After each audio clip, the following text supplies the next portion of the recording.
RCR, la red que comunica y une al Perú.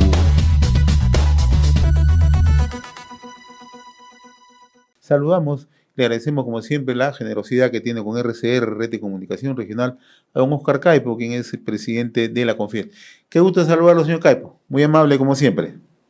El gusto de saludarlo, señor Hernández. Gracias por la oportunidad de conversar con usted y con su audiencia. Ayer tuvo lugar el encuentro regional Cusco, Diálogo y Consenso para el Bienestar de las Personas, ¿no? Organizado por la CONFIER, por la Cámara de Comercio del Cusco y la Organización de Naciones Unidas en nuestro país, ¿no? Con el propósito de promover una agenda de desarrollo y que ésta ayude justamente a crecer, a ser más inclusivo y al bienestar de las personas, ¿no?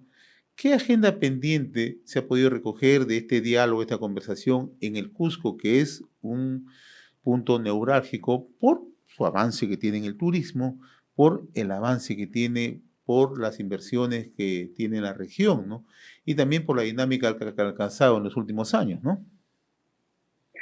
Sí, bueno, esto es parte para comenzar, si me permite, señor Hernández, ¿Cómo no? de una serie de acciones que estamos haciendo y promoviendo desde la CONFIEP con las distintas regiones del país, que incluyen poner temas de desarrollo en la agenda nacional, que no nos gane el corto plazo y la coyuntura, para poder abordar los temas más importantes. Estuvimos visitando la ciudad de Cusco como parte de estas actividades el 29 y 30 de noviembre y luego de reuniones con autoridades, el gobierno regional, la alcaldía provincial y obviamente la Cámara de Comercio de Cusco y también la Cámara de Turismo de Cusco, decidimos acceder a la invitación para hacer este evento de diálogo y consenso por el bienestar de las personas. En este evento en particular, lo que hemos encontrado es que hay una plena coincidencia entre los representantes de los gremios empresariales locales, de la sociedad civil y de las autoridades de la región y especialistas de las Naciones Unidas en priorizar las brechas que afectan a la población del Cusco, sobre todo en la niñez, ¿no? En las poblaciones vulnerables y en el ámbito rural, ¿no? Y reconocer que Cusco tiene enormes recursos, sobre todo el turístico, y que tiene una contribución usual de alrededor del 20% del PBI, pero lamentablemente con la pandemia esto ha caído y tenemos que tomar acciones prioritarias para que esto se pueda reactivar muy rápidamente, ¿no? Así que, y eso nos permita generar los recursos para destinarlos a cerrar las principales brechas sociales. Ayer en este encuentro yo lo escuchaba, ¿no? Y usted le ponía bastante énfasis a varios temas, ¿no? Se requiere combatir con urgencia la corrupción, la pobreza, la informalidad y el acceso a la educación de calidad, ¿no? Que es una agenda que bien puede extrapolarse a cualquier región del país, ¿no? Estas son las necesidades que se ven en el día a día. La pregunta es cómo logramos un consenso, cómo posibilitamos cambiar esta situación, ¿no? Y de qué manera lo podemos hacer en el menor plazo, porque estos temas no pueden esperar. Sin duda, ¿no? A veces nuevamente nos distraemos en temas de corto plazo o en medidas que parecen generar un bienestar o un impacto positivo, pero lo hacen en el corto plazo. La realidad es que nosotros vemos que hay tres problemas estructurales en el país. El primero es la informalidad, ¿no? No podemos tener niveles de informalidad de 78%, me refiero a informalidad laboral, ¿no? Y a su vez también tenemos en nuestra estructura del tejido empresarial, tenemos 99.5% de las empresas son micro y pequeñas empresas. Solamente el 0.1% son empresas medianas y el 0.4% son empresas grandes. Lo que nos está diciendo es que las políticas públicas que se han aplicado en las últimas décadas, ¿no? Esto no es un tema solamente de los últimos meses o de los últimos años, lo único que ha generado es más informalidad y más enanismo empresarial que se ve claramente reflejado en esta especie de embudo que se forma en la parte de arriba de esa pirámide, en donde hay menos empresas medianas que empresas grandes. Hay una dificultad para las micro y las pequeñas empresas poder crecer, desarrollarse y ser resilientes, y esto se logra en formalidad, ¿no? Entonces creo que es muy importante que las políticas públicas que salgan tanto del gobierno como del Congreso tengan esta problemática en el centro para que podamos comenzar a revertirla y resolverla, ¿no? Tener a 13 millones de trabajadores en la informalidad, sin contrato laboral, sin protección social, es una exclusión, es una injusticia. Sin embargo, muchas veces solamente se legisla para el 22%, ¿no? Para los pocos que pagan impuestos, generándose más barreras para que los que están fuera del sistema puedan transitar ahí, ¿no? Así que ese es un tema que queremos poner foco. Los otros dos son la descentralización y la corrupción, que muchas veces está relacionada. Ayer también escuchaba a uno de los participantes en este encuentro, a Diego Macera, quien es el gerente general del Instituto Peruano de Economía, ¿no? Y siempre le pone mucho énfasis en generar confianza país, ¿no? Pero usted también anotaba ayer que es necesario lograr gobernabilidad como agente de estabilidad para promover inversiones y crear empleo formal. Estamos en una situación bastante compleja, ¿no? Inestabilidad permanente, ¿no? Y el tema de gobernabilidad siempre lo mencionamos, ¿no? Pero como una cuestión etérea, pero sí tiene un enorme peso en un país, ¿no? Entonces, ¿cómo logramos esta estabilidad para atraer inversiones, ¿no?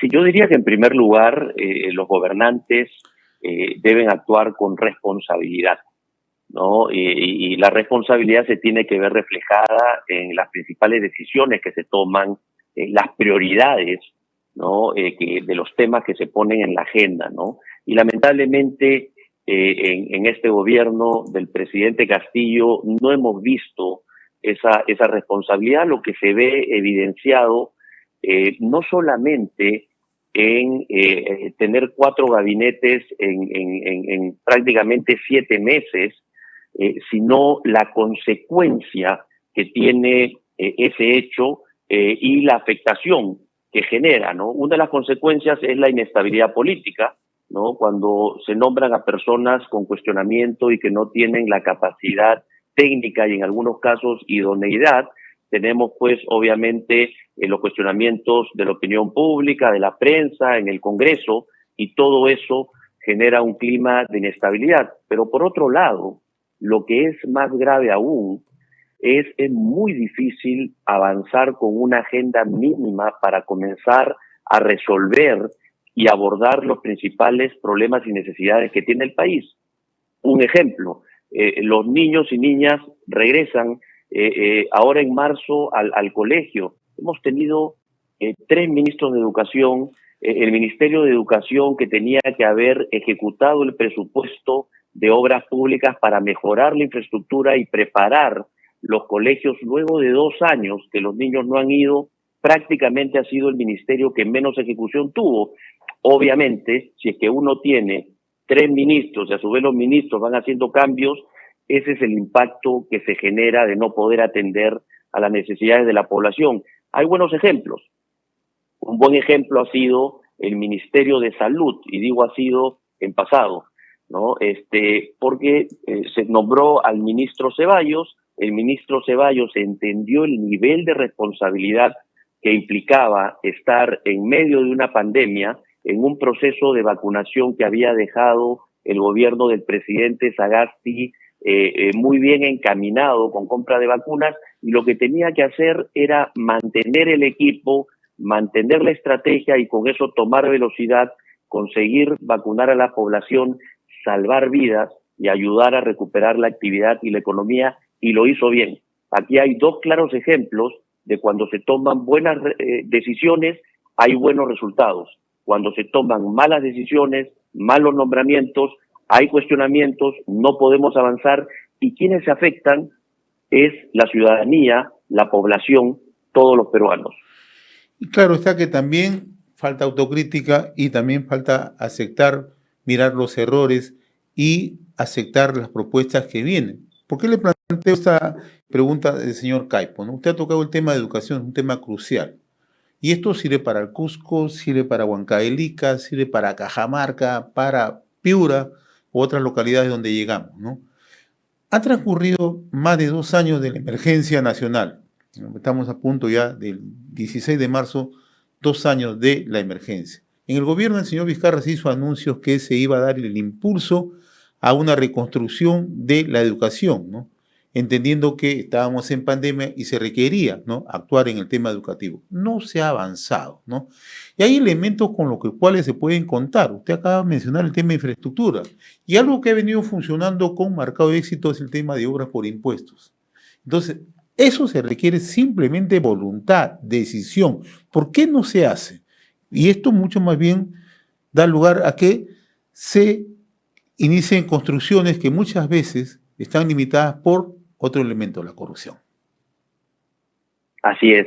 Sin duda, la ecuación de obras por impuestos puede ayudar a resolver la necesidad del cierre de brechas sociales y en conjunto con mejoras en el proceso de descentralización va a ayudar a que los recursos que se generan por el crecimiento económico, el pago de impuestos y regalías pueda llegar de una mejor manera en infraestructura y servicios sociales para la población, ¿no? Entonces, la ecuación de obras por impuestos, sin duda, es un gran elemento. El ministro Franque, el exministro Franque, instaló una mesa de trabajo, ¿no?, junto con el sector privado para poder ayudar a mejorar este mecanismo, esta gran herramienta, porque tenemos que decir, ha estado ahí, pero no ha podido desarrollarse en todo su potencial, ¿no? Entonces, esperamos que esa mesa con el ministro Graham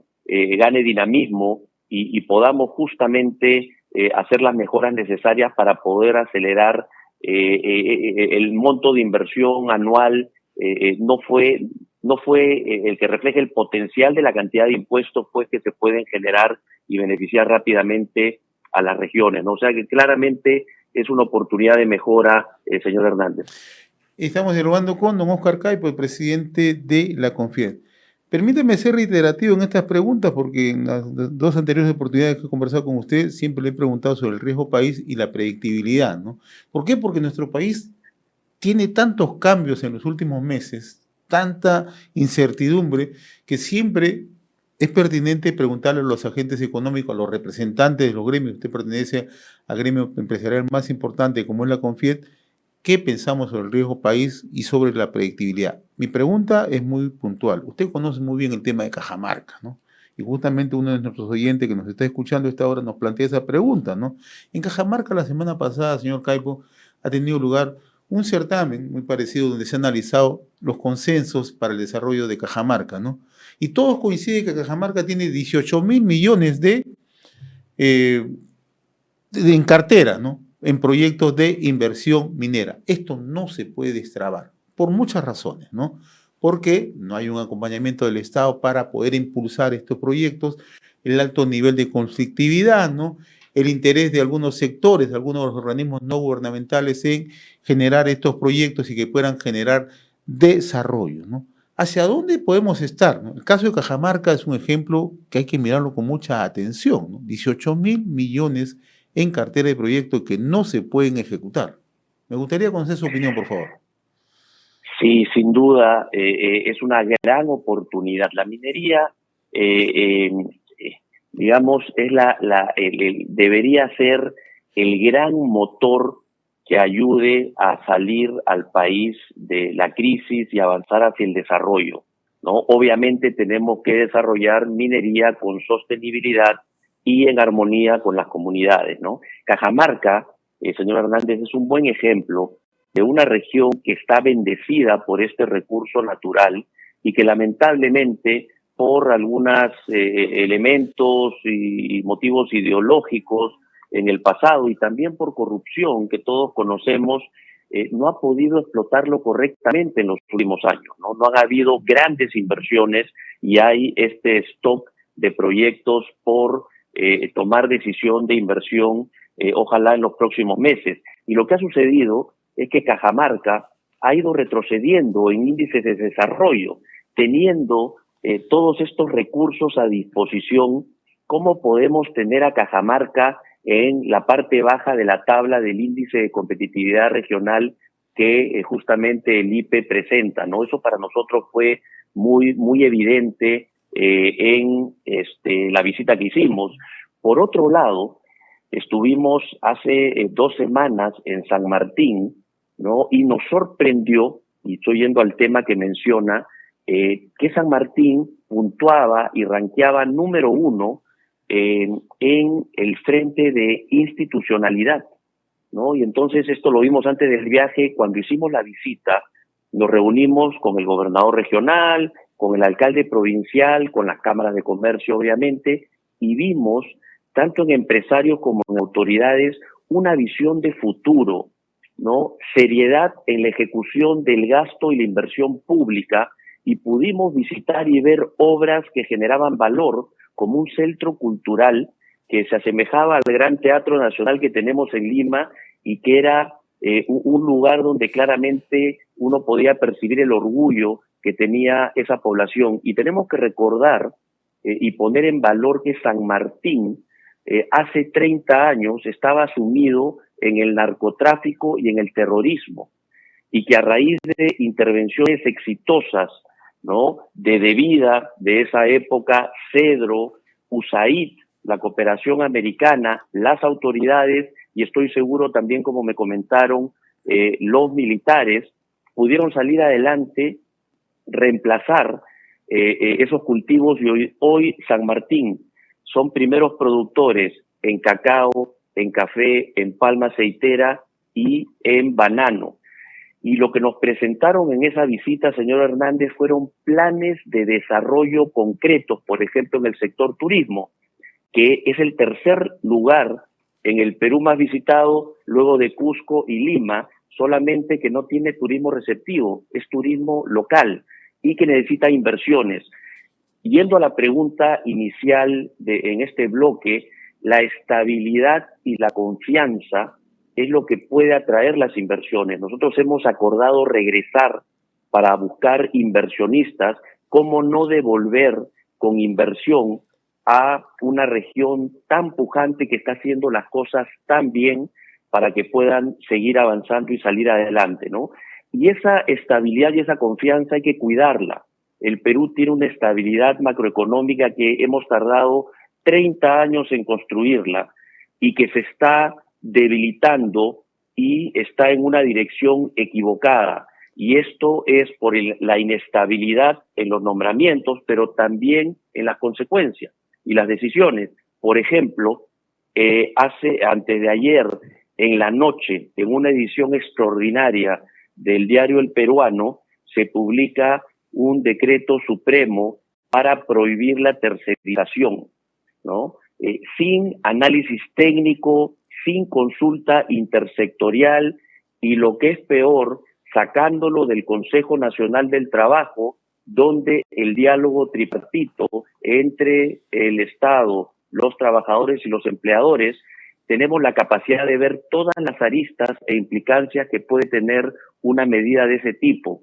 Y sin darse cuenta, ¿no?, nuevamente, como mencionaba al inicio, piensan de que están creando un beneficio de corto plazo, ¿no?, algo que puede dar popularidad, sin darse cuenta que lo que están haciendo es afectar a trabajadores, afectar a las que pueden terminar en informalidad, afectar a las pymes, a las empresas que requieren de estos servicios tercerizados porque no tienen capacidades para tener todos los procesos y la contratación de personal mientras que se van desarrollando, pero también a empresas que son especializadas en brindar estos servicios para otras empresas, y lo que es peor aún, va a encarecer el costo de productos y servicios. Algunos de ellos son regulados y podrían terminar incrementando tarifas de agua, energía eléctrica y telefonía, ¿no? Entonces, el gobierno, al hacer nombramientos de personas que no tienen experiencia y que no tienen capacidad, y con la pérdida de tecnocracia, de personas que han ido renunciando al ver que se ha contratado personas en muchos casos con falta de idoneidad, han dejado el aparato estatal. Empezamos a ver consecuencias muy graves, que salen iniciativas como estas, ¿no?, que trasnochadas y que no han tenido ni el análisis y el sustento, y que ha ido inclusive en contra de un informe del MEF, ¿no?, que decía, que alertaba de todos los peligros, ¿no? Entonces, estas son las cosas que justamente destruyen esa confianza que se ha construido a lo largo de los años y que justamente es la que atrae las inversiones necesarias para generar empleo. La minería y ese stock de inversiones, no solo el de Cajamarca, sino los casi 50.000 millones de dólares en proyectos listos para invertir en los próximos años, podrían generar 2 millones de empleos formales. Señor Hernández, hoy tenemos 3.7. Imagínese usted si pasáramos a tener 5 o 6 millones de empleos formales, el beneficio que significaría eso para los trabajadores y para sus familias en ingresos y en protección social y bienestar.